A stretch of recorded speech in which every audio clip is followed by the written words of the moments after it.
2023년 두 번째 주일, 1월 두 번째 주일 현장에 나오시고 또 온라인으로 함께하는 모든 분들 환영하고 축복합니다. 오늘은 야고보서 5장 13절에서 16절 말씀 본문으로 의인의 간구는 역사하는 힘이 크다, 이런 제목의 말씀 나누겠습니다. 어제 1월 7일 토요일 오전 11시에 브릿지 센터 4층 체육관에서 아주 엄청난 시합이 있었습니다. 실업인 선교회와 우리 전임 목회자 사이에 배구 경기가 있었어요.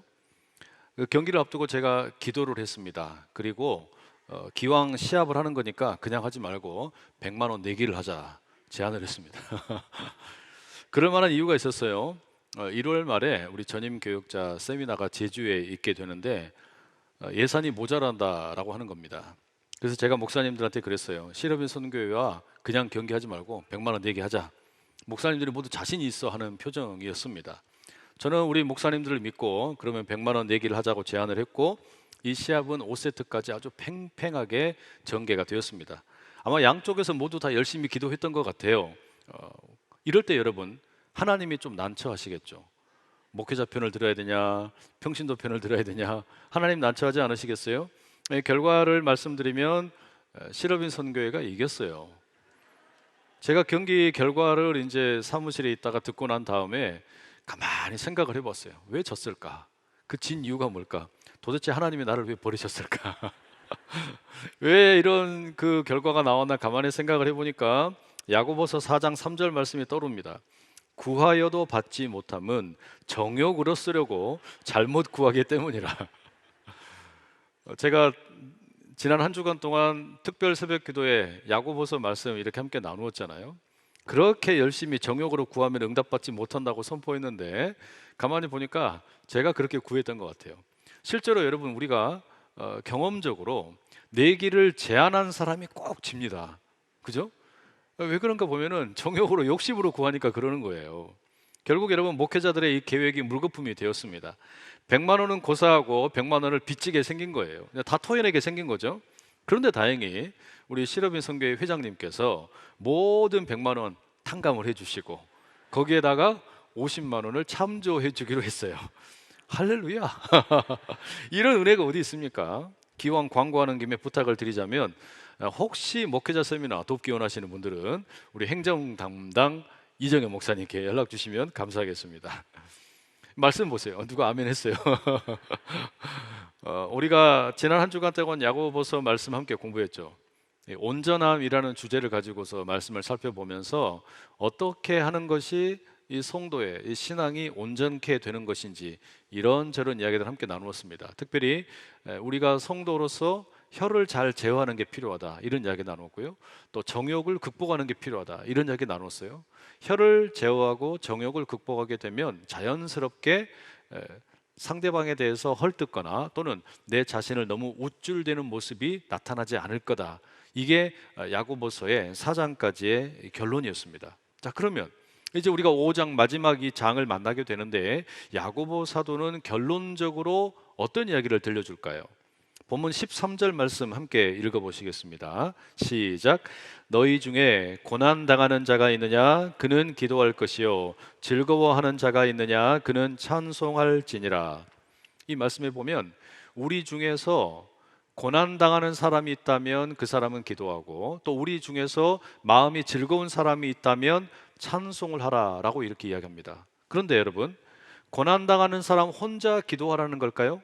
또 기쁜 일이 있는 사람 혼자 찬송하라는 이야기일까요? 그건 아닙니다. 우리들 가운데 이렇게 누군가가 고난당하고 있다면 기도하라, 함께 기도해 주라는 소리죠. 또 우리 가운데 누군가가 즐거운 일이 있어요, 찬송하라, 혼자 찬송하라는 소리가 아니에요. 함께 하라라는 이야기입니다. 어려운 사람이 있으면 함께 기도해 주는 것이고, 또 즐거운 일이 있으면 함께 기뻐하며 찬송하라라는 겁니다. 결국에 야고보서의 결론이 뭐냐?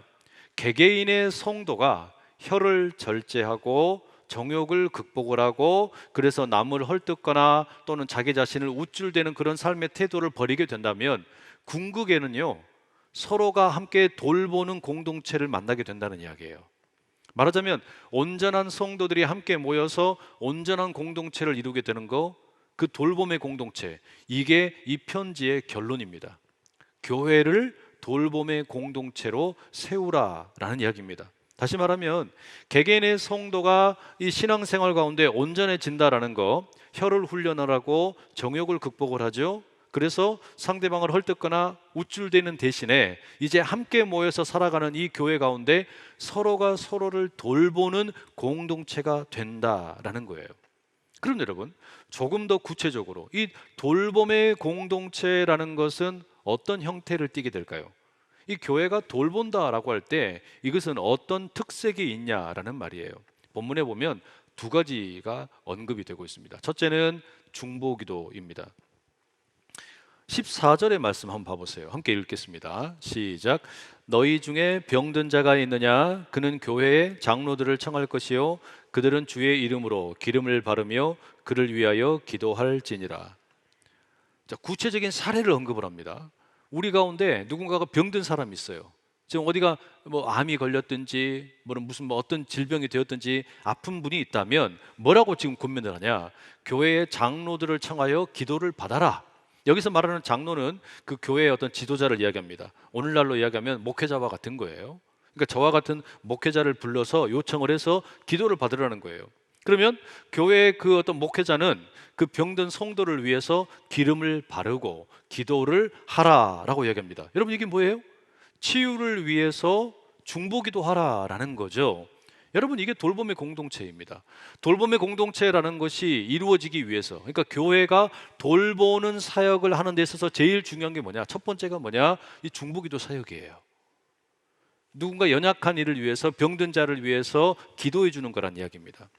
그런데 이 장로를 초청하여, 그러니까 목회자를 초청을 해서 목사님에게 기도를 받으라라고 할 때 그 능력이 그럼 어디에서 나오는 거냐? 그 개인에게 나오는 게 아닙니다. 본문에 보면 뭐라고 되어 있어요? 주의 이름으로라고 되어 있죠. 주의 이름으로 기름을 바르고 기도하라, 이렇게 되어 있어요. 이 말이 무슨 뜻이겠습니까?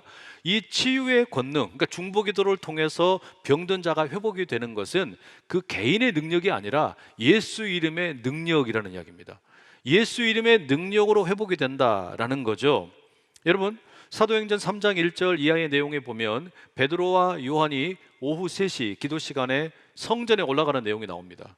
그 성전에 올라가다 보니까 미문이라는 곳 앞에 걷지 못하는 사람이 구걸을 하고 있어요. 미문, 문자 그대로 아름다운 문이라는 뜻입니다. 그런데 그 아름다운 문 앞에 율법으로 보자면 흠이 있는 사람이 그 성전에 들어가지는 못하고 성전에 들락거리는 사람들에게 구걸을 하는 겁니다. 그렇게라도 해서 먹고 살려고 하는 것이죠. 그러나 여러분, 이게 지금 돈이나 빵으로는 이 사람의 근본 문제가 해결되는 게 아니에요. 그런 것으로는 전혀 이 사람의 근본 문제가 해결되지 않습니다. 그런데 지금 이 베드로와 요한이 길을 가다가 그 사람을 보고 어떻게 말합니까? 우리를 보라, 이렇게 얘기합니다. 우리를 보라. 그리고 뭐라고 말해요?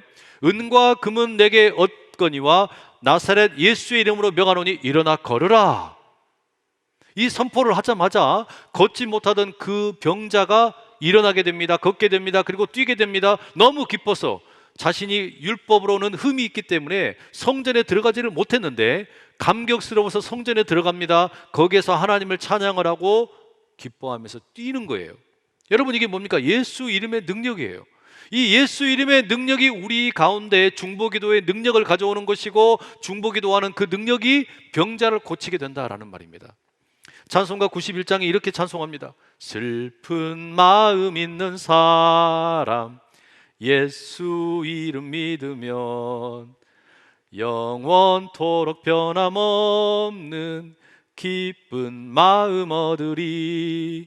예수의 이름은 세상의 소망이요 예수의 이름은 천국의 기쁨일세. 예수 이름이 뭐라고요? 세상의 소망이고 예수의 이름이 천국의 기쁨이고 예수의 이름이 병자를 고치는 능력이고 예수의 이름이 우리의 어둠과 상함과 모든 절망을 이기는 하나님의 능력인 줄로 믿습니다. 천주교에서는요, 야고보서 5장의 이 말씀을 근거로 병자성사라는 것을 거행을 합니다. 이게 뭐냐면 사제가 병든 사람에게 이 도유를 하고 그러니까 기름을 바르고 위에서 기도해 주는 거예요. 이 그런 성례예요. 과거에는 이걸 뭐라고 불렀냐면 종부성사라고 불렀습니다. 종부성사는 평생에 딱 한 번 받을 수 있는 거예요. 죽기 전에 마지막으로 거행되는 성례입니다. 그런데 이게 제2차 바티칸 공의회 이후에 이름이 바뀝니다. 병자성사로 바뀌어요. 말하자면 죽기 전에만 마지막으로 그렇게 기도하지 말고 누구가 어떤 경우가 되었든 큰 수술을 앞두고 있거나 오랜 시간 동안 투병을 하고 있는 경우에 병자성사를 통해서 기름을 바르고 사제가 기도해 주는 이런 사역을 하자라고 한 겁니다. 그럼 우리 개신교는 어떠냐? 천주교에서는 7가지의 성례가 있다고 이야기하는데 우리는 2가지만 이야기합니다. 세례와 성찬. 왜냐하면 성경에 예수님께서 제정하신 2가지만 온전한 성찬이라고 성례로 우리는 받아들이는 거예요. 그러면 우리 개신교에서는 천주교의 병자성사와 같은 게 없냐? 천만에요. 오래전부터 우리는 특히 한국의 교회에서는 신방을 통해서 그런 일을 많이 해왔어요. 그러니까 우리는 어떤 병자가 있다, 몸이 불편한 분이 있다, 아픈 분이 있다 그러면 어디가 되었든 찾아갑니다. 가정으로도 가기도 하고 병원으로 가기도 하고 이것도 저것도 여의치 않으면 길거리에서라도 또는 정 안 되면 전화로라도 우리가 기도를 하잖아요. 우리가 그렇게라도 함께 신방을 하고 유별나게 기도하는 이유가 뭡니까? 다른 이유가 없어요. 그 기도하는 사람의 능력이 아니라 목사님의 능력이 아니라 예수 이름의 능력을 믿기 때문입니다. 예수님의 이름으로 우리가 기도하게 될 때 진정한 능력이 나타난다고 우리가 믿는 거예요. 저는 실제로 그렇게 믿습니다. 기도 안 하고 먹는 약보다는 기도하고 먹는 약이 훨씬 나아요. 기도 없이 수술 받는 것보다는 기도하고 수술 받는 게 더 좋아요. 우리가 이걸 믿어야 되는 거예요. 물론 의사의 기술이 뛰어나야 됩니다. 좋은 장비가 있어야 됩니다. 하지만 우리 인류 모두의 우리 삶 전부를 다스리시는 분은 누구냐? 하나님이시다. 예수 이름의 능력이다. 여러분 이 믿음을 가지고서 우리가 함께 중보기도 해야 되는 거 아니겠습니까? 지난 금요일 날 우리 밤에 브릿지 워십 시간이 있었어요. 이때 우리가 평소보다 1시간 당겨가지고 밤 8시부터 함께 예배를 드렸는데 이날 제가 현장에 나오신 분들은 일일이 가정별로 다 기도를 해드렸어요. 신년맞이 특세의 마지막으로 그렇게 했어요. 이걸 다 하고 나니까 밤 12시가 돼버렸어요. 자정이 넘어버린 거예요. 각 가정의 기도 제목을 읽고 기도하고 이러다 보니까 뭐 허리도 아프고 무릎도 아프고 목도 점점 쉬더라고요. 힘들어요. 그런데 여러분 제가 왜 이렇게 무리해서 몇 시간씩 이렇게 함께 기도하는 줄 아세요? 이유가 있어요. 2020년과 21년에 보니까 우리가 코로나 때문에 송구영신 예배를 제대로 드리지를 못했습니다. 그래서 궁여지책으로 어떻게 했습니까? 드라이브 스루를 했어요. 우리 목회자들이 이 브릿지 센터 앞에가 다 진을 치고 이렇게 성도분들이 이 차를 타고 이렇게 오시면 가정별로 그 차에 계시는 대로 함께 기도를 해드린 거예요. 처음에 이걸 할 때는 몇 분이나 오실까 생각을 했는데 많이 오셨어요. 첫날 2020년에 제가 이틀을 했습니다. 작년 21년에는 우리가 하루를 했어요. 그래가지고 하루 종일 했어요. 제가 화장실도 못 가고 뭐 8시간, 9시간을 그렇게 했어요. 그렇게 같이 함께 기도하는데 너무너무 몸이 피곤한데 그냥 기분이 좋더라고요. 막 감사가 있어요. 뭐 때문에 제가 기분이 좋아하는 줄 아세요? 성도들의 얼굴을 보는 것도 참 좋았어요. 코로나 때문에 얼굴 못 보는데 이렇게 얼굴이라도 보니까 좋고 그 차에 보니까 뭐 부모님도 계시기도 하고 또는 자녀들도 있기도 하고 또는 이웃들이 함께 오기도 하고 심지어는요 동산교회 교인이 우리 성도님들 태워가지고 오신 분도 있었어요. 기가 막힐 노릇이죠. 근데 여러분 제가 제일 좋았던 게 뭔 줄 아세요?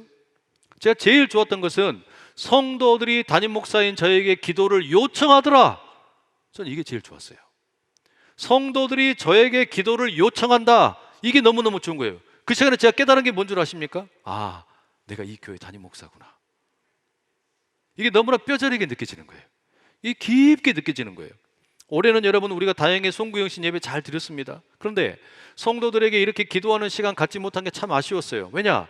제가 일일이 모든 가정들 다 신방하는 게 마땅한데 그렇게 할 수가 없잖아요. 이 많은 교인들 어떻게 다 신방을 합니까? 하지만 이런 때라도 가정별로 나와서 기도 제목 가지고 이렇게 주시면 그거 함께 읽으면서 가정 형편이 어떤지 어떤 기도 제목이 있는지 함께 돌아보면서 그 기도하는 시간 갖는 거예요.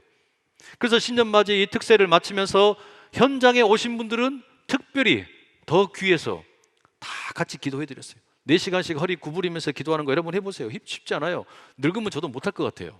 그런데 여러분 반대로 한번 생각을 해보세요. 이걸 거꾸로 생각을 하면 여러분을 위해서 누가 기도합니까?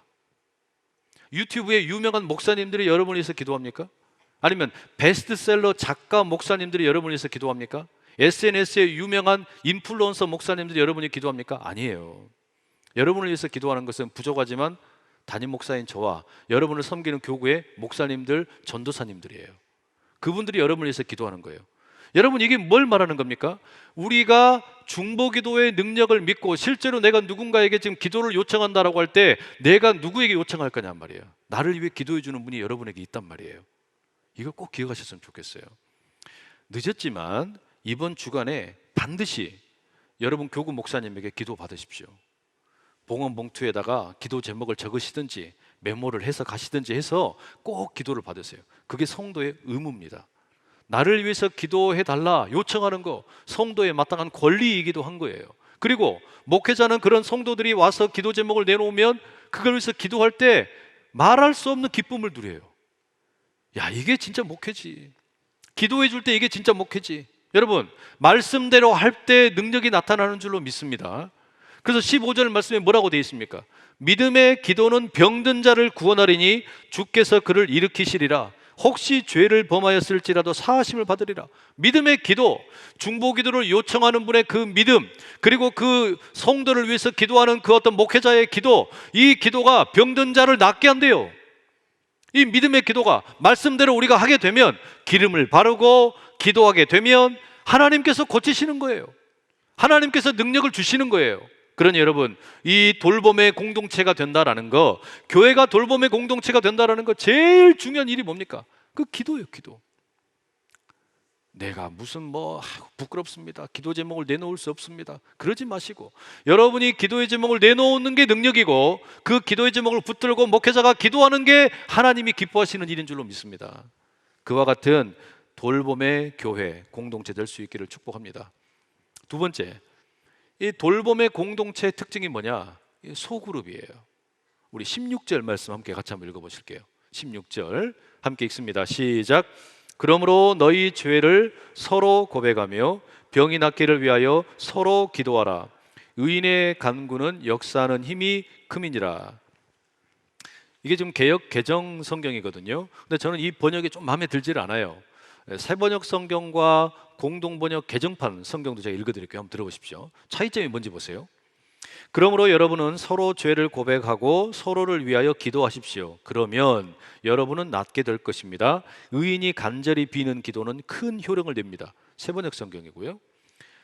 공동번역 개정판입니다. 그러므로 여러분은 서로 죄를 고백하고 서로 남을 위하여 기도하십시오. 그러면 모두 온전해질 것입니다. 올바른 사람의 간구는 큰 효과를 나타냅니다. 대부분의 영어 성경도 이 새번역이나 공동번역 개정판처럼 옮기고 있어요. 무슨 말입니까?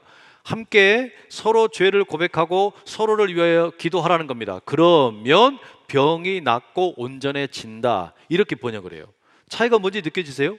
그러니까 지금 이 개역 개정에서는 서로에게 죄를 고백을 하고 병이 낫기를 기도하라, 이렇게 되어 있는데, 그러니까 병이 낫기를 위하는 것이 일종의 기도의 이유예요. 기도의 목적이에요. 그런데 다른 대부분의 번역은 뭐라고 되어 있냐면, 서로에게 죄를 고백을 하고 서로를 위하여 기도하면 그 결과로 병이 낫고 온전해진다, 이렇게 하고 있습니다.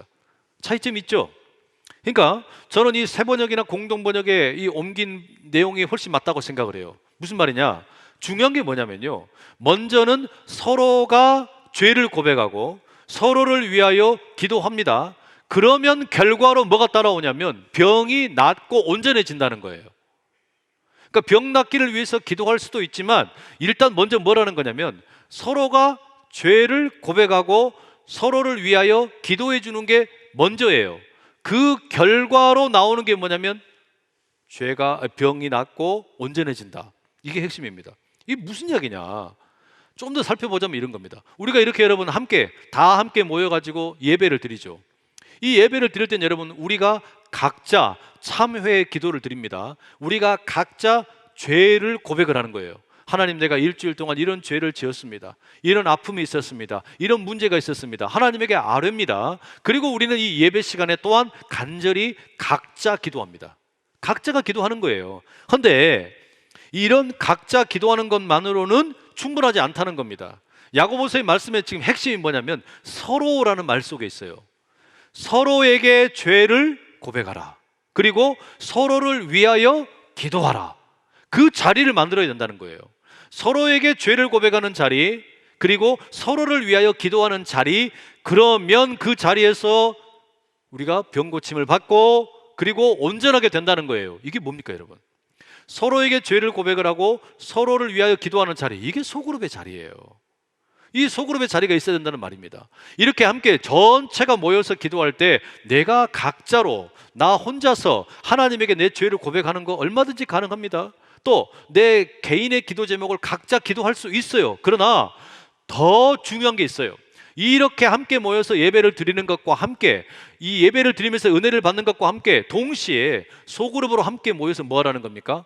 친근한 관계 가운데 5명이 되었든 10명이 되었든 함께 모여서 서로에게 죄를 고백한다. 이게 뭡니까 여러분? 삶을 나누라는 이야기예요. 내 삶에 지금 무슨 어려움이 있는지 함께 있을 때는 몰라요. 이렇게 다 함께 모여서 예배할 때는 알 턱이 있나요? 모르죠. 그러나 한 5명, 10명 모였을 때는 각자 자기 삶을 나누는 거예요. 내가 지금 이런 어떤 아픔이 있다, 이런 어떤 기쁜 일이 있다, 이런 어떤 죄가 있다, 이런 상처가 있다, 이런 삶을 나누는 거, 이게 필요하다는 이야기예요. 뿐만 아니라 또한 동시에 이 소그룹에는 뭐가 있는 겁니까? 서로를 위해서 기도하는 일이 있는 거예요. 서로를 위해서 간절히 기도해 주는 거예요. 바로 그 자리에서 서로가 서로를 위해서 기도하고 그 자리에서 함께 그렇게 마음을 모으면 결과로 무슨 일이 벌어지는 거예요? 우리가 병이 낫기도 하고 온전함을 경험한다는 거예요. 그러니 여러분, 제가 강력하게 권면을 드립니다. 올해 2023년에는 한 사람도 예외 없이 이 소그룹에 참여하시길 바랍니다. 아무도 아멘 안 하네.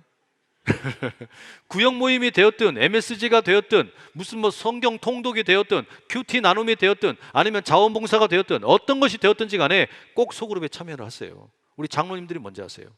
안수 집사님들 꼭 하세요. 권사님들 꼭 하세요. 이거를 우리가 교회가 돌봄의 공동체가 되려면 이걸 먼저 여러분 우리가 해야 되는 거예요. 이게 당연한 겁니다. 제가 우리 항존직 그 피택자들 교육을 할 때 그 이야기를 했어요. 항존직이 뭐냐? 항존직이라는 거 다른 거 아니다. 다른 항존직들을 빼고 10명의 사람을 돌보는 사람이 항존직이다. 다른 거 다 빼놓고 나면요, 결국은 내가 항존직이 된다는 거, 장로가 되고 안수집사 되고 권사 된다는 거, 그거 뭐냐? 다른 거 없어요. 10명의 사람을 책임질 수 있으면 그가 교회 리더예요. 바로 그런 일이 필요하다는 이야기입니다. 그러면 여러분, 야고보서 5장 16절의 이 말씀처럼 우리가 그렇게 5명, 10명 함께 모여서 소그룹에 참여하는 자리에서 서로에게 삶을 나누고 죄를 고백을 하고 서로를 위하여 기도하게 되면 그 자리에 기적이 일어난다는 겁니다. 그 자리에서 병자가 낫기도 하고 또 온전하게 회복이 된다라는 말이에요. 자, 옆에 있는 분들과 우리 약속 하나 하겠습니다. 새끼손가락 걸고 약속을 합니다. 올해는 반드시 소그룹에 참여하겠습니다. 함께 인사하겠습니다. 시작. 좀 크게 하세요. 크게. 이거 하셔야 돼요. 이거 하여튼 할 때까지 제가 이걸 말씀을 드릴 테니까 빠짐없이 하시기 바랍니다. 그리고 여러분 16절 그 후반절에 보면 이렇게 돼 있어요. 의인의 간구는 역사하는 힘이 크다, 이렇게 돼 있죠. 이 의인이 누굽니까?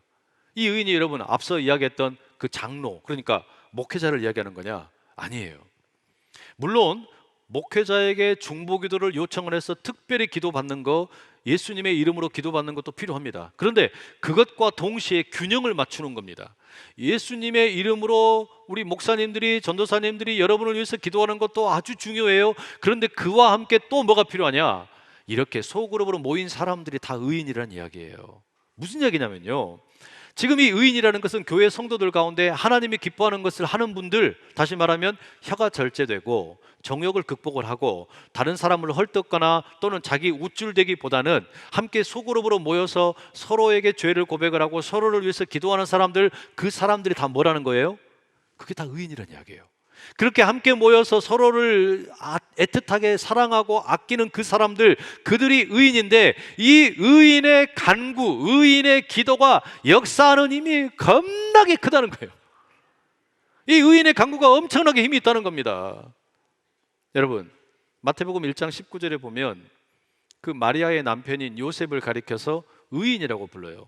근데 왜 의인이라고 부르냐면 아직 동거도 하지 않았는데 약혼자인 마리아가 임신을 했단 말이에요. 그럼에도 불구하고 이 남편 요셉이 마리아를 헐뜯거나 또 그렇다고 자기를 막 우쭐대거나 이렇게 하지를 않아요. 말을 절제하고 조용히 끊으려고 했어요. 이걸 가리켜서 성경이 의인이라고 부릅니다. 마찬가지예요. 우리가 야고보서에서 말하는 의인이라고 하는 것은 자기 혀를 절제할 줄 알고 정욕을 극복할 줄 알고 그리고 상대방을 헐뜯거나 비방하거나 또는 우쭐대는 대신에 그저 함께 모이는 자리에서 서로에게 자기의 아픔과 상처를 고백할 줄 알고 그 서로를 위해서 기도할 줄 아는 사람, 그 사람이 의인이라는 거예요. 그러면 그 사람의 그 간구가 능력이 있다는 겁니다. 힘이 있다는 거예요. 바로 그런 사람의 그 입술의 고백이 너무너무 귀한 겁니다. 여러분 그렇잖아요.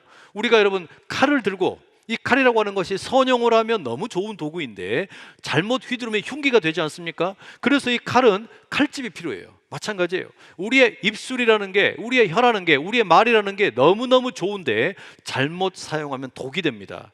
이게 악독한 일이 돼요. 그런데 이 말을 우리가 말의 집, 그게 말씀이에요. 하나님의 말씀, 그 속에 우리의 혀를 넣고 우리의 언어를 넣고 우리의 말을 넣고 거기서 다듬어지게 되면 거기서 나오는 말이 되니 뭐가 되냐? 기도가 되는 거예요. 찬송이 되는 거예요. 그러면 그 기도가 의인의 기도가 되어서 역사하는 힘이 강한 줄로 믿습니다. 그러니 여러분, 교회가 이 지금 돌봄의 공동체가 된다는 것, 다른 거 없어요.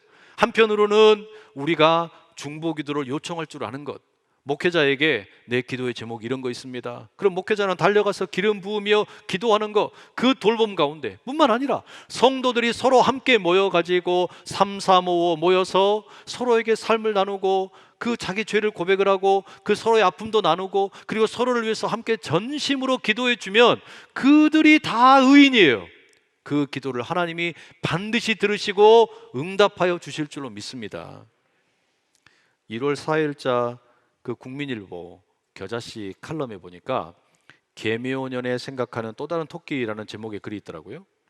이 칼럼에 소설 25시의 작가 콘스탄틴 게오르규가 말한 그 잠수함의 토끼라는 이야기를 소개를 합니다. 이 작가 게오르규가 한국에 방문을 해서 어느 한 문학 모임에 참여를 했답니다. 거기서 자신이 제2차 세계대전에 독일군 해군으로 참전을 했던 경험, 특히 그 잠수함에서 토끼와 있었던 이야기를 소개를 합니다. 그 당시에는 이 잠수함이 그렇게 기술이 좋지를 못해서 산소 공급 장치의 성능이 좀 떨어졌대요. 그래서 이제 이 잠수함이 산소 결핍이 있다라고 하는 것을 확인하기 위해 토끼를 두었답니다. 왜냐하면 토끼는 산소가 부족하면 사람보다 6시간 먼저 반응을 한대요.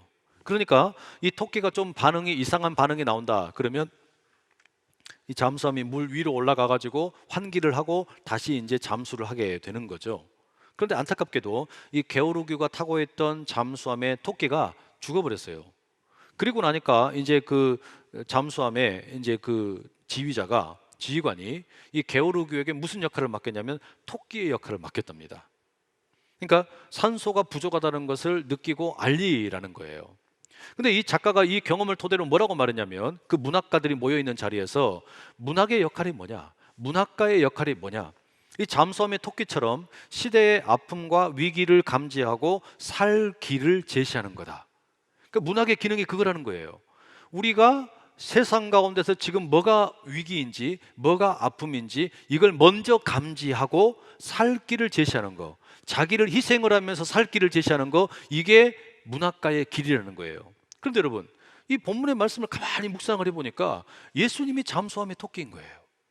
예수님께서는 이 세상에 오셔서 시대의 아픔을 아셨어요. 인류의 아픔을 아셨어요. 모든 사람들이 그 죽음의 길을 가는 것을 다 보셨단 말이에요. 그래서 그걸 먼저 아시고 어떻게 하시는 겁니까? 살 길을 보여주시는 겁니다. 생명의 길을 보여주시는 거예요. 어떻게? 자기를 희생하시면서, 십자가의 자기를 희생하시면서 그 길을 보여주신 거예요. 우리 주님이 바로 잠수함의 토끼처럼 그렇게 보여주신 길이 있단 말이죠. 교회도 마찬가지입니다. 예수 그리스도의 이 십자가 보혈에 그 기반을 하여 세워진 이 교회, 돌봄의 공동체라는 거, 이게 뭡니까? 세상의 아픔을 끌어안고 또 많은 성도들의 아픔을 끌어안고 이 시대가 뭘 때문에 아파하는지, 우리가 무엇 때문에 지금 힘들어하는지 먼저 느끼고 살 길을 제시하는 거 아닙니까? 그게 아니다, 진짜 살 길은 여기 있다, 우리가 나아갈 길은 여기 있다, 이걸 제시하기 위해서 자기를 희생을 하는 거예요. 바로 여러분, 이게 중보기도입니다. 이게 소그룹에 모이는 이유예요.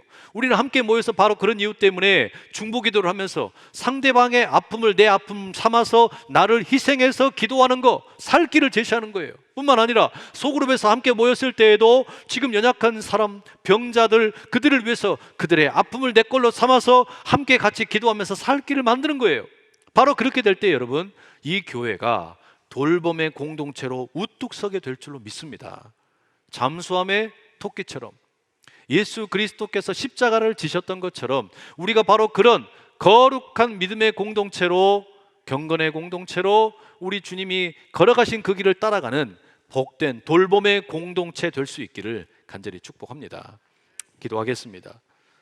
사랑하는 주님, 우리로 하여금 잠수함의 토끼처럼 세상과 성도의 아픔과 상처와 죄악을 끌어안고 새로운 생명의 길을 보여주는 중보자의 삶을 살게 하여 주시옵소서.